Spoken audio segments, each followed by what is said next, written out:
بسم الله الرحمن الرحيم، والصلاة والسلام على أشرف الأنبياء والمرسلين محمد بن عبد الله الصادق الأمين صلى الله عليه وعلى آله وصحبه أجمعين.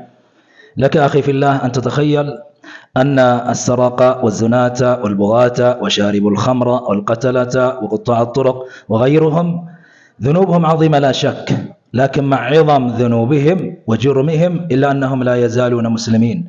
لكن تارك الصلاة وترك الصلاة يقول فيها صلى الله عليه وسلم: العهد الذي بيننا وبينهم الصلاة، فمن تركها فقد كفر. ويقول عمر بن الخطاب رضي الله عنهم: لا حظ في الإسلام لمن ترك الصلاة. ما معنى لا حظ في الإسلام؟ يعني لا يقبل منه صيام ولا زكاة ولا حج ولا غيرها من العبادات، لأن الصلاة هي عمود الدين، فإذا انكسر هذا العمود سقط الإسلام بأكمله.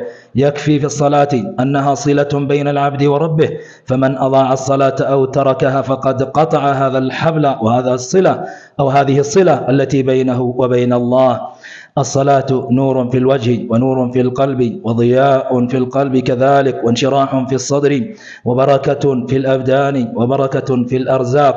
والصلاة أخي في الله لا تسقط بأي حال من الأحوال، فمن استطاع أن يصليها قائما فليصليها قائما، ومن لم يستطع فليصليها قاعدا، ومن لم يستطع فليصليها مضطجعا، ومن لم يستطع فليصليها مستلقيا على ظهره، ومن لم يستطع فليومي برأسه، ومن لم يستطع فبقلبه.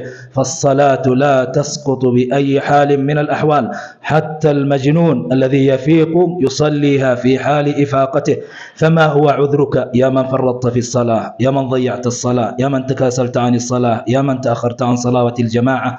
اتق الله في نفسك، واعلم أنك ستقف بين يدي الله، فلا يفوتك هذا الفضل وهذا الشرف الذي سينفعك في دنياك وآخرتك. إخواني في الله، من سره أن يلقى الله غدا مسلما فليحافظ على هؤلاء الصلوات حيث ينادى بهن.